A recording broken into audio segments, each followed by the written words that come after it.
New satellite images suggest that China may have begun the process of building its newest nuclear-powered Type 004 super aircraft carrier. At least, that's what observers are saying, although there are many discrepancies between what's seen in the images and the standard construction process for such a warship. The main suspicions are that the photos show a flight deck module, which suggests that this may be just a test module. Construction may not have started yet.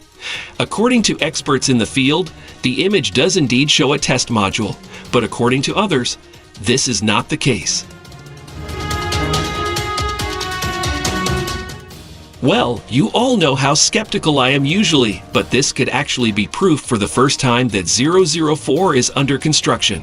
Writes at Ruprecht_A on his X account, which closely follows what is happening in the Chinese military industry. Duran, another observer of the Chinese military industry, noticed that one of the photos featured a full-size mock-up of the J-15 carrier-based fighter.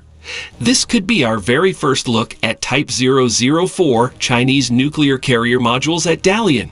Even J-15 mock-up is there, Hurin wrote. China's apparent construction of its first nuclear-powered aircraft carrier, the Type 004, represents a monumental shift in naval power dynamics and a significant technological leap for the People's Liberation Army Navy. Recent satellite imagery and reports suggest that the vessel has appeared at the Dalian shipyard, signaling that China may be advancing its carrier program at a rapid pace. However, there is no definitive evidence that China has abandoned plans for a second Type 003 class carrier. If true, this development could dramatically alter the strategic landscape of the Indo-Pacific and beyond. A nuclear-powered aircraft carrier grants the Dalian an unprecedented level of operational endurance and power projection. Unlike conventionally powered carriers, which rely on fossil fuels and require regular refueling, a nuclear carrier can operate almost indefinitely, limited only by food, supplies, and crew endurance. The decision to accelerate the development of Type 004 is equally significant. The Type 003, known as Fujian, represents China's transition from ski jump carriers to electromagnetic catapult-assisted takeoff. However, despite its advancements, the Type 003 remains conventionally powered, limiting its endurance and requiring significant logistics support to sustain long-range operations. By fast-tracking the development of a nuclear-powered carrier, China is demonstrating confidence in its ability to leapfrog conventional carrier limitations and accelerate the maturation of its naval aviation capabilities. Nevertheless, there is no concrete evidence that the Dalian has decided to forego a second Type 003 in favor of Type 004. Both classes may be developed concurrently. The strategic implications of a nuclear-powered Chinese supercarrier are profound. First and foremost, it provides Beijing with a platform capable of sustained operations in the Pacific, Indian Ocean, and beyond, reducing its dependence on regional bases and logistical hubs. A nuclear-powered carrier would allow the Dalian to maintain pressure over extended timeframes, reinforcing its growing anti-access/area denial capabilities and complicating U.S. strategic calculations.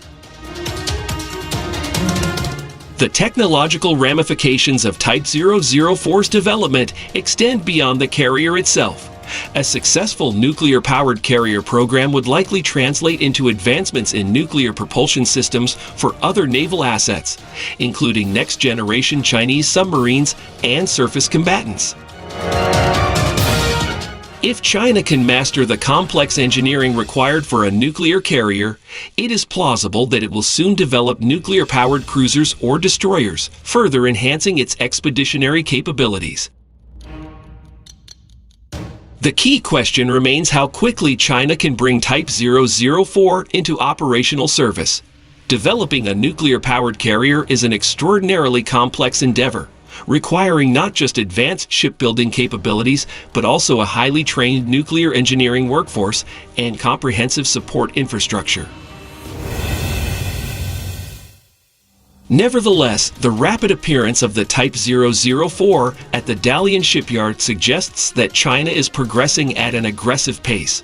If the PLN can field a fully operational nuclear carrier within the next decade, it would mark a historic milestone, solidifying China's position as a global naval power capable of contesting U.S. supremacy on the high seas. Whether this vessel ultimately meets expectations or faces setbacks, its development is a clear signal that Beijing is committed to reshaping the balance of maritime power in the 21st century.